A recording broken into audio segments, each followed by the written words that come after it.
जय हिंद दोस्तों, electrical education में आपका स्वागत है। तो दोस्तों आज हम स्टार्ट करने वाले हैं कैपेसिटर के बारे में। कुछ हमारा पॉइंट छूट गया था, जैसे पदार्थों में प्रावैद्युत हानियों को प्रभावित करने वाले कारक क्या क्या हैं, उनके बारे में हम जानकारी प्राप्त करेंगे इसमें, और कुछ न्यूमेरिकल को भी इसमें हम देखने वाले हैं। तो चलिए दोस्तों हम स्टार्ट करते हैं। पदार्थों में प्रावैद्युत हानियाँ क्या क्या होती हैं।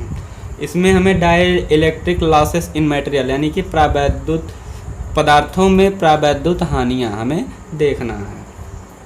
तो पहले इस फेजर डायग्राम से हम देखेंगे कि जो है इसमें क्या पावर क्या होता है। पावर होता है P बराबर भी आई, यानी कि भी और हमारा है IC, धारा IC है इस तरह से। तो IC बराबर हमारा हो जाएगा, IC बराबर हो जाएगा V अपान R होता है। तो V अपान R होता है, तो AC में हमारा हो जाता है XC, इस तरह से ये भी हमारा होता है। IC बराबर हम लिख सकते हैं V अपान XC। तो इस तरह से IC बराबर हो जाएगा V अपान 1 अपान XC का मान होता है 1 अपान 2 पाई FC, इस तरह से होता है। तब इस तरह से हमारा हो जाएगा IC बराबर 2 पाई FC इंटू हमारा V। इस तरह से IC का मान निकल के आ जाता है दोस्तों। इससे I बराबर होता है V अपान R। तो AC में क्या होता है कि जो होता है XC हमारा होता है कैपेसिटिव रिएक्टेंस, धारितीय प्रतिघात। तो इस तरह से XC से हम भाग दे देते हैं। तो इस तरह से IC बराबर 2 पाई FC भी हमारा मान निकल के आ जाता है। आइए हम देखते हैं पावर लॉस क्या होता है। पावर लॉस हमारा होता है P बराबर VI cos फाई। दोस्तों इस तरह से हम लिखते हैं। तो P बराबर हमारा हो जाएगा VI cos फाई का मान हमारा यहाँ है 90 माइनस थीटा, इस तरह से हमारा दिया गया है। तो इस तरह से हम यहाँ रखेंगे 90 माइनस थीटा फाई के स्थान पर। तो ये हमारा हो जाएगा P बराबर VI साइन थीटा। ये जो है हमारे चतुर्थांश के नियम के अनुसार जो है cos 90 माइनस थीटा बराबर होता है साइन थीटा के। तो इस तरह से P बराबर हो जाएगा VI साइन थीटा। इसी में हम गुणा करवा देंगे cos थीटा से, और cos थीटा से हम भाग करवा देंगे। तो इस तरह से हो जाएगा P बराबर VI cos थीटा को हम आगे रख देंगे इंटू ये हमारा हो जाएगा साइन थीटा बटे cos थीटा। cos थीटा को आगे रखेंगे तो ये हो जाएगा साइन थीटा बटे cos थीटा, यानी कि साइन थीटा बटे cos थीटा बराबर हमारा होता है, क्या होता है दोस्तों, tan थीटा। तो इस तरह से रखेंगे tan थीटा हो जाएगा। तो दोस्तों P बराबर हमारा हो जाएगा VI cos theta. I cos theta को जो है हम क्या माने हैं, I cos थीटा। तो I cos थीटा हमारा है IC। तो इस तरह से हम रख देंगे IC। I cos थीटा हमारा है IC, ये है IC दी गई है। तो IC जो है हमारा यहाँ रख देंगे। इसके बाद ये हमारा हो जाएगा tan थीटा। दोस्तों tan थीटा हो जाएगा। इसके बाद हमारा IC का मान दिया गया है 2 पाई FC भी, ये अभी हम ज्ञात किए थे। IC बराबर 2 पाई FC भी। तो P बराबर हमारा हो जाएगा इस तरह से भी 2 पाई FC भी tan थीटा। तो इस तरह से हो जाएगा ये V स्क्वायर 2 पाई FC n थीटा, ये हमारा इस तरह से हो जाएगा। तो इसको हम लिख सकते हैं P बराबर 2 पाई FC भी, ये हमारा हो जाएगा V स्क्वायर tan थीटा। ये हमारा मान निकल के आ जाएगा पावर लॉस हमारा निकल के आ जाएगा। इस तरह से पावर हमारा निकल के आ जाता है। तो यही हमारा होता है। इसमें इम्पॉर्टेंट पॉइंट हमारा लिखेंगे, कैपेसिटर शुरुआत में शॉर्ट सर्किट तथा बाद में चार्ज होने के बाद ओपन सर्किट की भांति कार्य करता है। और इंडक्टर क्या होता है कि पहले जो है ओपन सर्किट तथा बाद में जो है शॉर्ट सर्किट की भांति कार्य करता है। इस तरह से जो है कार्य करता है। चलिए अभी हम लिख लेंगे उसको। आइए हम देख लेते हैं परावैद्युत हानियों को प्रभावित करने वाले कारक। तो P बराबर 2πfcv² tan थीटा से, ये अभी हमने निकाला है। तो परावैद्युत शक्ति हानि कोण की स्पर्श ज्या देखेंगे, यानी कि dielectric power losses tangent of angle. तो डाइलेक्ट्रिक लॉस जो हमारा होगा, डाइलेक्ट्रिक लॉस समानुपाती tan थीटा, tan थीटा। तो दोस्तों tan थीटा बराबर हमारा होता है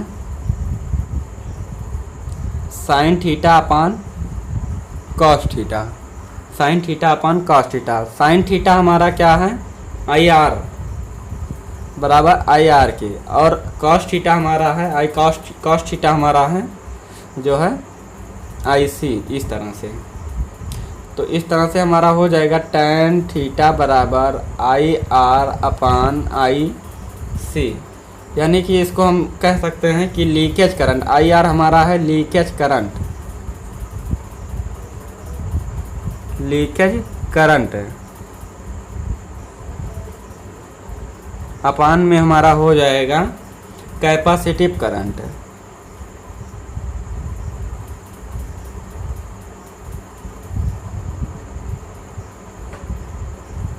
ये हमारा हो जाएगा लीकेज करंट अपान कैपेसिटिव करंट, ये हमारा हो जाता है इस तरह से। इसी में हम देखते हैं कि क्षरण धारा क्या होती है। चलिए अभी क्षरण धारा देख लेंगे, इसमें हम पॉइंट लिख लेते हैं। अभी बात किए थे कि कैपेसिटर शुरुआत में शॉर्ट सर्किट तथा बाद में चार्ज होने के बाद ओपन सर्किट की भांति कार्य करता है, और इंडक्टर पहले ओपन सर्किट की भांति कार्य करेगा और बाद में जो है शॉर्ट सर्किट की भांति कार्य करेगा। इसको ये 2 पॉइंट हम लिख लेते हैं इसमें।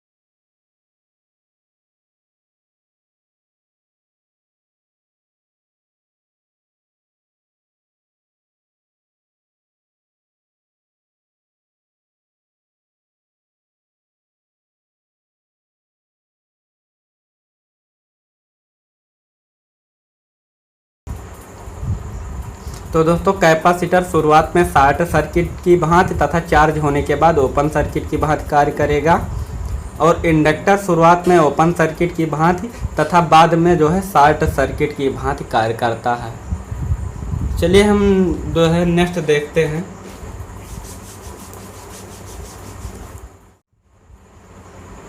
क्षरण धारा IR।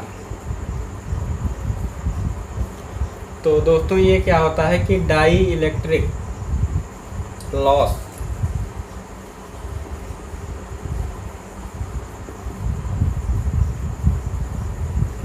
के समानुपाती होता है,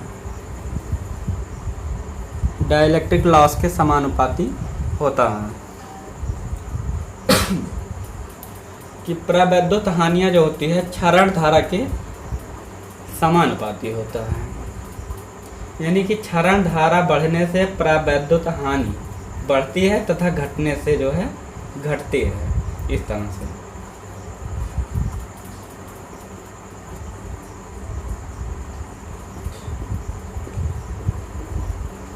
तो दोस्तों इस तरह से परावैद्युत हानि क्षरण धारा के समानुपाती है, अर्थात क्षरण धारा के बढ़ने से परावैद्युत हानि बढ़ती है तथा घटने से घट जाती है। इस तरह से होता है। बात करते हैं संधारित्र धारा।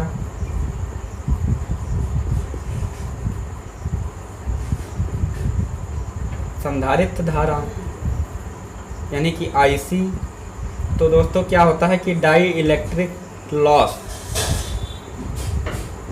यानी प्रवैद्युत हानि व्युत्क्रमानुपाते आईसी के, इस तरह से। तो इसमें क्या है कि प्रवैद्युत हानियाँ संधारित्र धारा बढ़ने से घटती हैं तथा घटने से बढ़ती हैं, इस तरह से होता है। प्रवैद्युत हानि संधारित्र धारा के बढ़ने से घटती हैं तथा घटने से बढ़ती हैं। तो दोस्तों इस तरह से जो होता है संधारित्र धारा आईसी जो है डाइलेक्ट्रिक लॉस यानी प्रवैद्युत हानि के व्युत्क्रमानुपाती होता है। यानी प्रवैद्युत हानि संधारित्र धारा के बढ़ने से घटती हैं तथा घटने से बढ़ती हैं। इस तरह से जो है इनका जो है नियम होता है कि डाइलेक्ट्रिक लॉस व्युत्क्रमानुपाते संधारित्र धारा के। एक बातें संधारित्र में रह गई थी कि संधारित्र जो है वोल्टेज परिवर्तन का विरोध करता है और जो इंडक्टर होता है वो जो है धारा के परिवर्तन का विरोध करता है। चलिए उसका फार्मूला हम देख लेते हैं, इसके बाद कुछ न्यूमेरिकल को भी देख लेते हैं।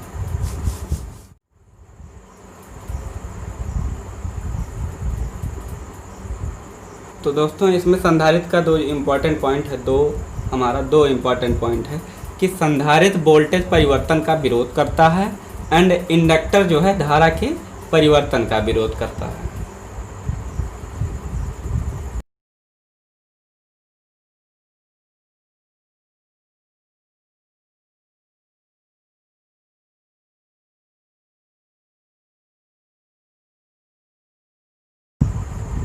विरोध करता है।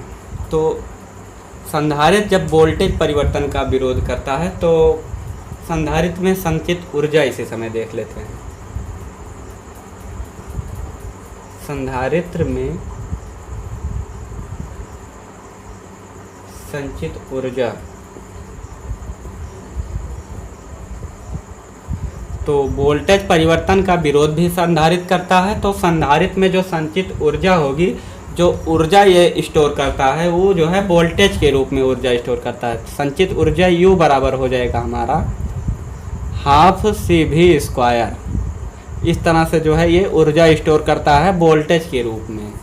संधारित्र जो है संचित ऊर्जा यानी ऊर्जा संग्रहण जो करता है वो वोल्टेज के रूप में करता है। और इसमें एक पॉइंट है इंडक्टर। इंडक्टर धारा परिवर्तन का विरोध करता है।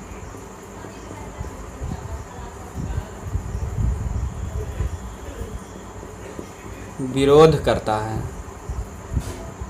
करता है। तो इसमें जो संचित ऊर्जा होती है, इसमें संचित ऊर्जा U बराबर हो जाएगा हाफ LI²। तो इसमें जो ऊर्जा संग्रह होगा, जो ऊर्जा संग्रहण करेगा इंडक्टर में धारा के रूप में करता है। ऊर्जा संग्रहण धारा के रूप में करता है। तो इस तरह से जो है इनका फार्मूला होता है। तो चलिए हम देख लेते हैं कुछ प्रश्न। तो आइए दोस्तों हम प्रश्नों को देख लेते हैं। ये हमारा प्रश्न दिया गया है कि पृथ्वी को 6.4 × 10⁻6 मीटर की त्रिज्या वाला गोलाकार चालक मानकर उसकी धारिता की गणना करना है। तो गोलाकार चालक की धारिता का हमें गणना करना है। तो चलिए गणना हम कर लेते हैं। तब ये हमारा पहला है गोलाकार चालक की धारिता। गोलाकार चालक की धारिता, गोलाकार चालक की धारिता C बराबर हो जाएगा A/9 × 10⁻9। ये भी हमारा फार्मूला होता है। एक फार्मूला हमारा होता है 4πε0 AB/A-B। ये भी हमारा फार्मूला होता है, लेकिन उसका मान जो है इसमें रख दिया गया है। तो इस तरह से ये फार्मूला हमारा एक A भी होता है। तो चलिए इसी फार्मूले से हमारा निकल जाएगा। कह रहा है कि A का मान हमारा दिया गया है त्रिज्या 4 गुणे 10 की घात माइनस 10 की घाते 6 अपान में 9 गुणे 10 की घाते 9 दिया गया है। तो इसको हम काट देंगे तो इस तरह से हो जाएगा 9 7 63.9 एकम 9 9 एकम 9 इस तरह से हो जाएगा। 10 की घात 9 ऊपर जाएगा तो हो जाएगा -9, तो घटाएंगे तो ये हमारा हो जाएगा 10 की घात -3 फैरड हो जाएगा। इस तरह से हमारा आंसर हो जाएगा। इसको हम 7.11 मिली फैरड भी हम लिख सकते हैं, मिली फैरड लिख सकते हैं। और चलिए हमारा नेक्स्ट प्रश्न कह रहा है, दूसरा नंबर प्रश्न है। दूसरा प्रश्न कह रहा है एक चालक की धारिता 20 माइक्रोफैरड है, उसे 2000 वोल्ट तक आवेशित किया गया, तो चालक पर संचित ऊर्जा क्या होगी? चालक पर संचित ऊर्जा क्या होगी? तो संचित ऊर्जा अभी बताया गया। संचित ऊर्जा U बराबर होता है हाफ CV स्क्वायर 1 गुणे C का मान हमारा दिया गया है 20 गुणे 10 की घात -6 माइक्रोफैरड में है, फैरड में चेंज करेंगे, और V स्क्वायर यानी 2000 का स्क्वायर। तो इस तरह से हमारा कट जाएगा 2 दाम 20 यानी 10 गुणे 2000 गुणे 2000, और ये 10 की घात 6 हमारा नीचे आ जाएगा, -6 नीचे आ जाएगा, 6 हो जाएगा, तो 6 0 हमारा कैंसिल, तो ये हमारा कैंसिल। तो इस तरह से 10 दूना 20 दूना 40 जूल। U बराबर संचित ऊर्जा U बराबर 40 जूल आंसर आ जाएगा। चलिए तीसरा प्रश्न देखते हैं। तीसरा प्रश्न हमारा 4 माइक्रोफैरड व 2 माइक्रोफैरड के दो समांतर 6 वोल्ट की बैटरी से समांतर में जुड़े हैं, तो प्रत्येक संधारित्र में आवेश बताइए। तो प्रत्येक संधारित्र में आवेश बताना है। तो इसमें जो है हमारा जैसे संधारित्र जो है हमारे समांतर में जुड़े हैं, तो कुल हमारा जो धारिता होगी, कुल धारिता C बराबर हो जाएगा C1 + C2 यानी 4 + 2 बराबर 6 माइक्रोफैरड हो जाएगा C बराबर। और कुल आवेश हमारा हो जाएगा, कुल आवेश Q बराबर होता है CV, C का मान 6 गुणे वोल्टेज हमारा है 6 वोल्ट, तो इस तरह से 36। अब कह रहा है कि प्रत्येक में जो है हमें प्रत्येक संधारित्र में आवेश बताना है। तो मान लीजिए 4 माइक्रोफैरड में आवेश Q बराबर CV, C का मान है 4 माइक्रोफैरड और वोल्टेज हमारा है 6, इस तरह से हो जाएगा 24 कूलाम। 24 कूलाम। अब 2 माइक्रोफैरड में आवेश, 2 माइक्रोफैरड में आवेश Q बराबर हो जाएगा CV, C का मान है 2 गुणे वोल्ट का वोल्टेज हमारा है 6, इस तरह से हो जाएगा 6, इस तरह से 6 दूना 12 कूलाम। Q बराबर 6, ये हमारा हो जाएगा 12 कूलाम, यानी कि टोटल कुल आवेश हमारा 36 था, और 4 माइक्रोफैरड में 24 कूलाम और 2 माइक्रोफैरड में आवेश हमारा 12 कूलाम होगा, यानी कि दोनों को जोड़ने पर हमारा 36 आ रहा है। इस तरह से जो है हम ज्ञात करते हैं। चलिए नेक्स्ट प्रश्न को देखते हैं। कह रहा है कि 2 संधारित्र जिनमें प्रत्येक की धारिता 32 माइक्रोफैरड है, श्रेणी क्रम में जोड़ने पर तुल्य धारिता का मान क्या होगा? यानी श्रेणी में जुड़ा है, तो संधारित्र जो हमारा श्रेणी में जुड़ता है, संधारित्र का श्रेणी क्रम जो हमारा जुड़ता है, श्रेणी क्रम वो जो है इस तरह से जुड़ता है 1/C बराबर 1/C1 + 1/C2, ये हमारा फार्मूला होता है। तो रख देंगे 1/C बराबर 1/32 + 1/32, 32 हमारा हो जाएगा एल्शियम, ऊपर हमारा जुड़ जाएगा, हो जाएगा 2 1/C बराबर, तो C बराबर हमारा हो जाएगा 32/2। इस तरह से जब हम काटेंगे 16 दूना 16 माइक्रो फैरड हमारा आंसर आ जाएगा। इस तरह से हम ज्ञात कर लेते हैं। चलिए नेक्स्ट प्रश्न। तो दोस्तों इस तरह से हमारे प्रश्न दिए गए हैं। C1 व C2 धारिता वाले संधारित्र को समांतर में जोड़कर क्यों कूलाम आवेश दिया जाता है?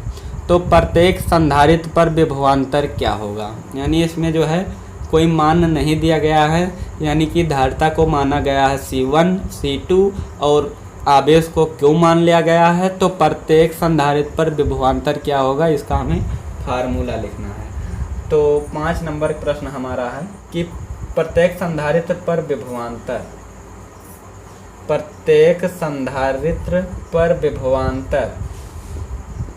क्या होगा? यानी V बराबर होता है हमारा Q बाई C बराबर होता है Q बाई V। तो इस तरह से V बराबर हमारा हो जाएगा Q बाई C होता है इसी फार्मूले से। तो C यानी कि C1 व C2 समांतर में, तो C1 व C2 को जोड़ते हैं समांतर में, तो इस तरह से जोड़ते हैं। तो इसलिए जो है यहाँ हम लिखेंगे C1 प्लस C2, ये हमारा हो जाएगा प्रत्येक संधारित्र पर विभवांतर V बराबर Q अपान C1 प्लस C2। इस तरह से हमारा हो जाता है। छठा प्रश्न हमारा क्या कह रहा है? प्रश्न बहुत ही आसान है, बस आप लोगों को फार्मूला याद करना पड़ेगा। तो दोस्तों इसमें क्या कह रहा है कि संधारित्र को 200 वोल्ट तक आवेशित किया जाता है तथा उस पर जो है 1 कूलाम आवेश आ जाता है तथा निरावेशित करने पर मुक्त ऊर्जा क्या होगी? यानी मुक्त ऊर्जा यानी संचित ऊर्जा, यानी संधारित्र में जो हमारी संचित ऊर्जा होती है वोल्टेज के रूप में होती है। तो जो हमारी संचित ऊर्जा होगी, ऊर्जा का फार्मूला होता है U बराबर हाफ CV स्क्वायर। तो इसमें हमें C का मान नहीं दिया गया है, वोल्टेज दिया गया है और आवेश दिया गया है। तो C बराबर क्या होता है Q बाई V। C बराबर होता है Q बाई V। C बराबर Q बाई V से।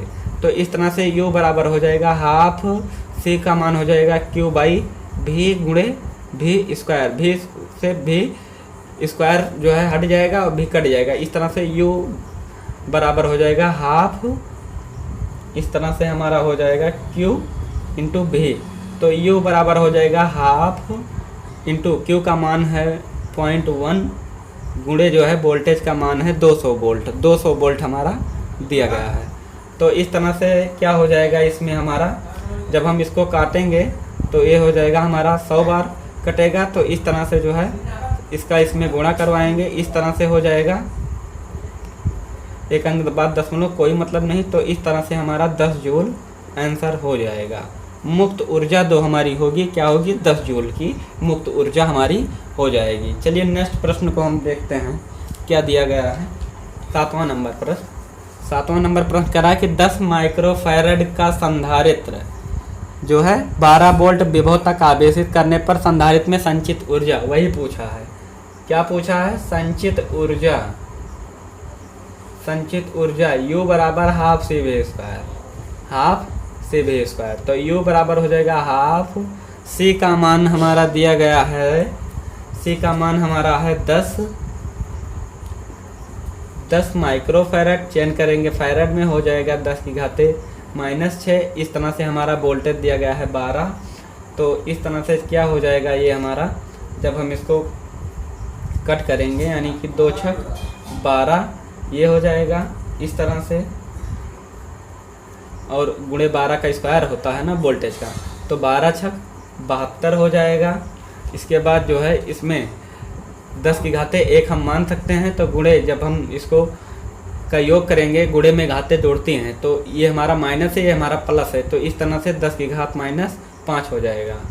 तो दोस्तों इसमें क्या करेंगे कि जब हम इसमें लिखेंगे 7.2, तो इसमें हमारा हो जाएगा गुणे 10 की घाते -4 हो जाएगा, यानी कि जूल में।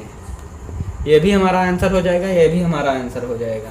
इस तरह से जो है हम संचित ऊर्जा को ज्ञात कर लेते हैं। 8वां प्रश्न हमारा क्या कह रहा है कि 1 माइक्रोफैरड की धारिता वाले 3 संधारित्र समांतर में जुड़े हैं, यानी कि 1 माइक्रोफैरड की धारिता है, 1 माइक्रोफैरड की C1 + C2 + C3, इस तरह से C बराबर समांतर में इस तरह से जोड़ लेते हैं।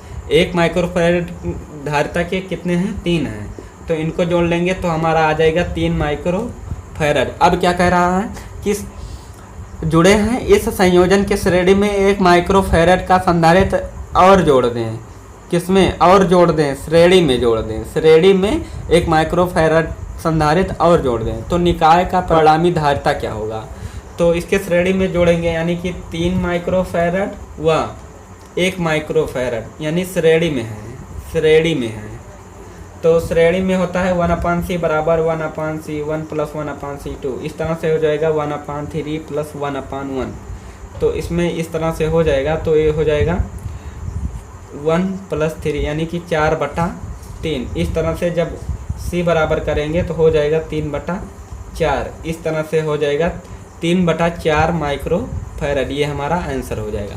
तो दोस्तों इस तरह से जो है संधारित्र के न्यूमेरिकल को हम ज्ञात करते हैं। तो दोस्तों आज की क्लास यहीं तक। अगर इस चैनल पर आप नए हैं तो चैनल को सब्सक्राइब करें, बेल आइकन को दबाना ना भूलें, जिससे हर वीडियो की नोटिफिकेशन आपको सबसे पहले मिले। तो दोस्तों नेक्स्ट लेक्चर में हम कुछ और प्रश्नों के साथ मिलते हैं। दोस्तों आज की क्लास यहीं तक। जय हिंद।